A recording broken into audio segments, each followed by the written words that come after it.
Oh, hi! My name is Karina. I'm a product manager working for a major travel tech company, making 6 digits in salary. I work remotely, sometimes from such amazing co-working spaces like this one. I'm an immigrant in the US. I don't have any technical background or a degree, and I couldn't even put a spreadsheet together back when I started. So how did I get into tech? Watch this video till the end to find out. Spoiler alert, anyone can do it. Start here. 6 years ago, I lived in New York City as a full-time burlesque performer. And as any full-time burlesque artist, I had to keep day jobs that helped me pay my bills. As a new immigrant with a master's degree in English from a Ukrainian university, completely useless here, I spent my first years in America taking literally any job I was lucky enough to get, mainly as a medical secretary. I know, very random.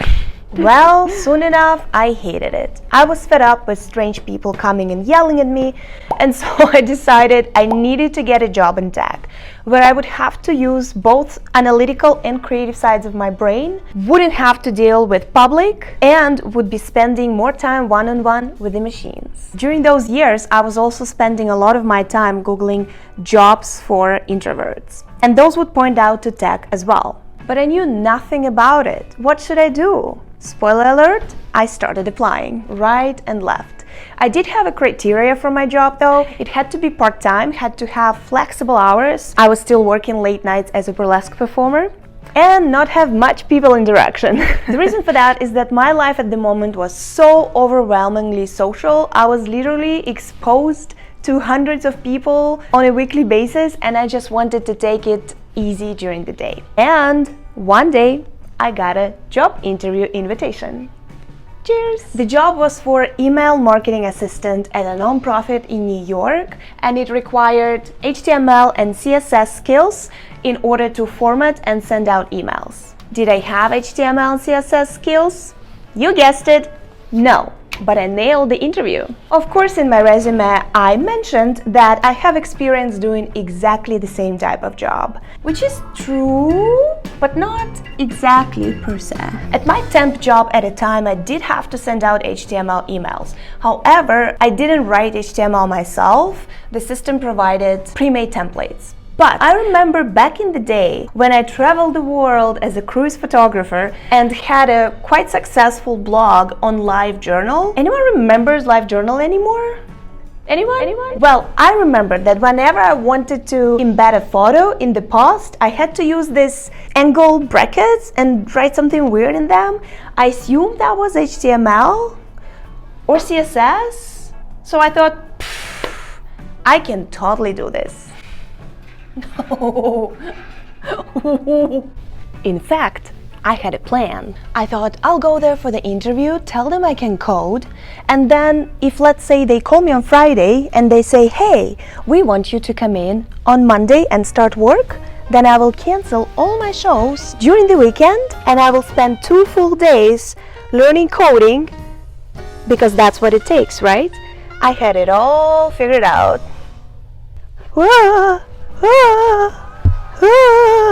The interview went well. It was led by this amazing woman, the COO of the company. I told her I started coding before I started walking, and whatever needs to be done here, I got this. And she believed me. So she says, well, this part of the interview went very well. I think you will be a great fit. Now, let's move towards the practical part of the interview.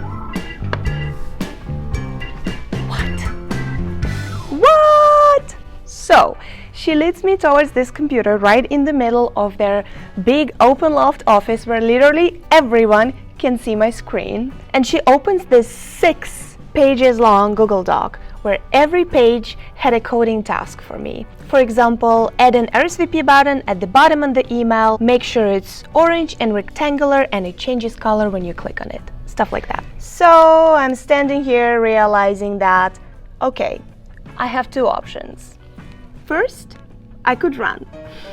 But then, do I want to be remembered as that weird Ukrainian girl who went to the bathroom and never came back? No. So I decided to have fun with it. I thought, okay, I'll do it. I'll go with it. I'll code.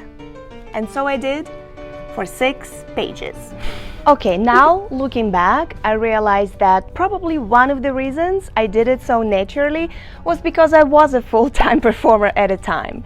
And literally my full-time job was to put on a show based on nothing but my belief that I can do it, and also a lot of just go with it attitude. Trust me, entertaining late-night crowds in New York City requires a lot of just go with it attitude.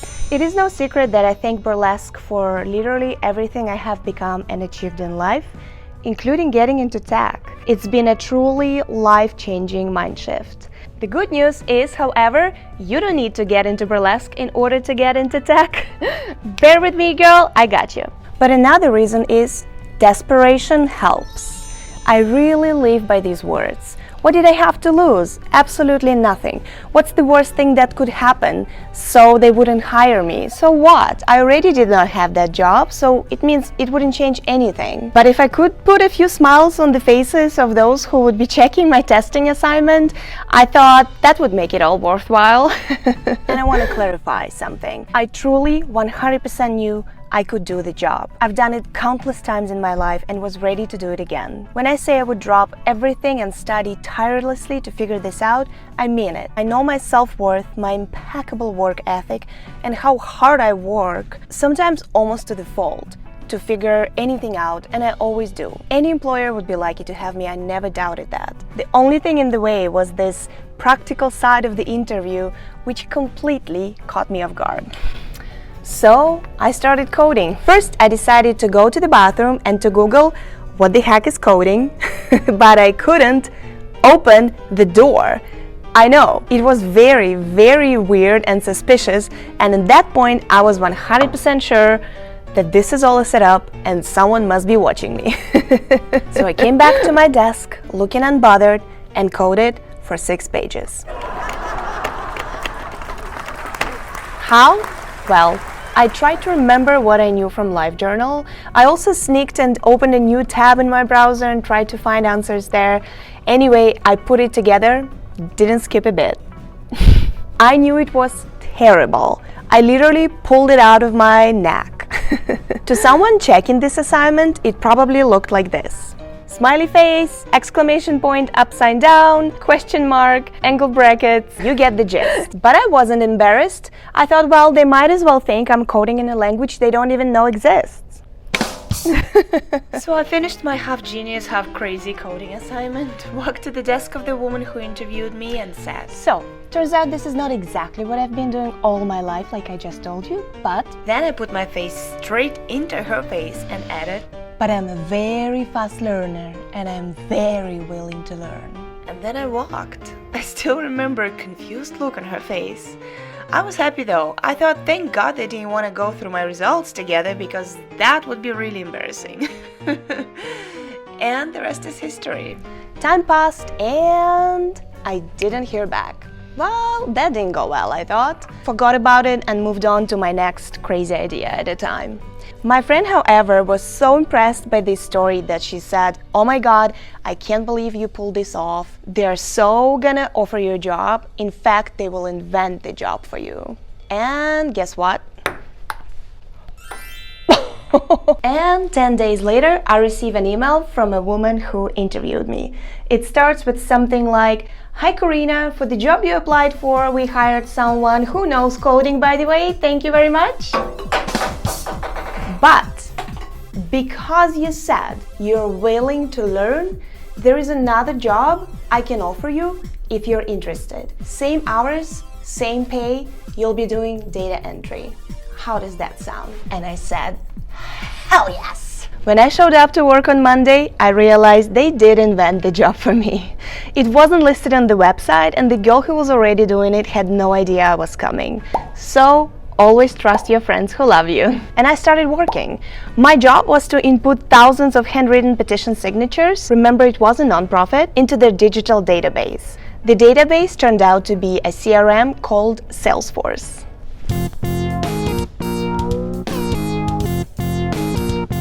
And it changed my life forever.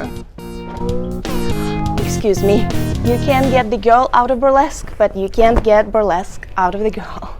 All instructions were clearly outlined to me step by step. Like, click here, do this, do that, so one didn't have to think at all at this job, just type. But not me. After a little while, I wanted to see my progress. I wanted to pull a report and see how many signatures I've entered in a month, hoping for a raise. Then I built a dashboard to see the bigger picture. Luckily, Salesforce is so intuitive and easy to figure out that I was able to do all these things without learning how to do them. But what I saw was their database was a mess. There were tons of duplicative records, objects, and processes. I knew I could fix it if I tried. So I went to my boss and said, "You need help? Let me fix this." I don't know how yet, but I found these trailheads online. Those are free official Salesforce tutorials, and I'm willing to invest my time into learning so that I can apply my knowledge for the good of the company. And she said, "Okay, go for it. Log this time as your normal hours and let's see what you can do." Here I want to pause and praise this woman. First, for hiring me. I was definitely not the one who looked good on paper. I applaud those who hire for personal qualities and skills and not exclusively based on Ivy League diplomas that not everyone can afford or even reach. It clearly took guts to hire someone that crazy, but I know that she saw in me exactly what her company needed.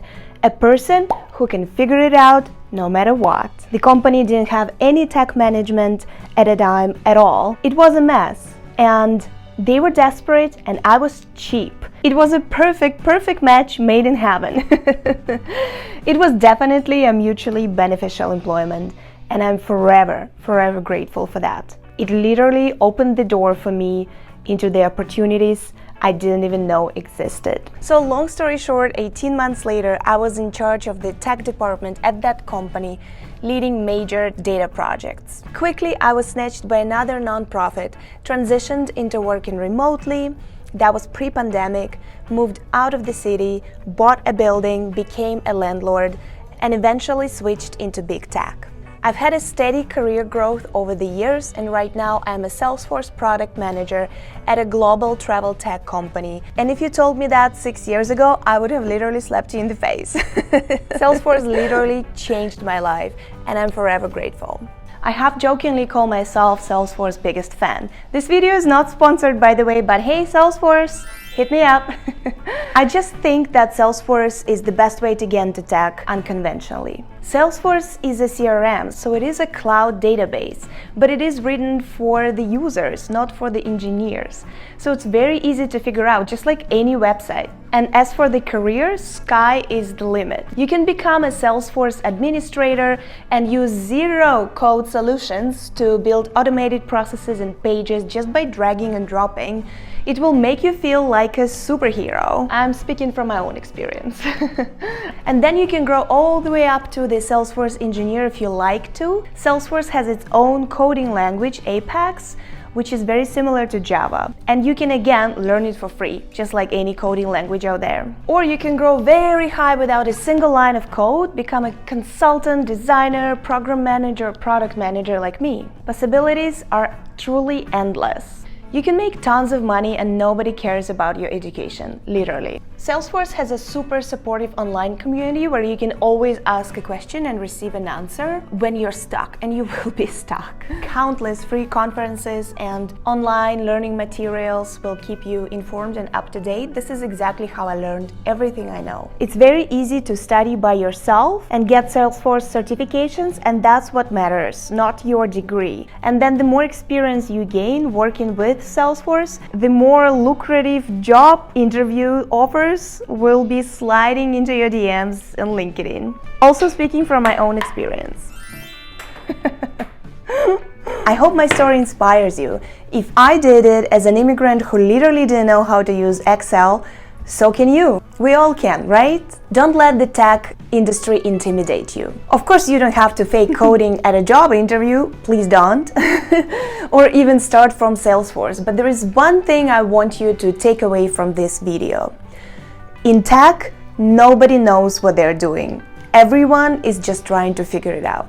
It's not like this is a profession that's been around for centuries or even decades, and you go to the uni and you come out of there knowing an answer to every question. No. Every task in tech is like a puzzle that you need to solve, and it requires creative thinking. That's what I love about it. With strong desire and very hard work, I believe that anyone can do it. So go for it, whether you start in data entry, project management, technical writing, end-to-end testing, Salesforce or not, there's so many ways to get into tech, and you can do it. Thank you for watching this video till the end. Please give it a thumbs up. It really helps the YouTube algorithm to promote my video. And if you get into tech, you'll learn all about the algorithms.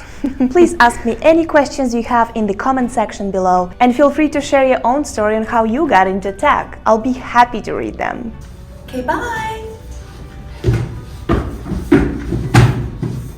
What are you looking at?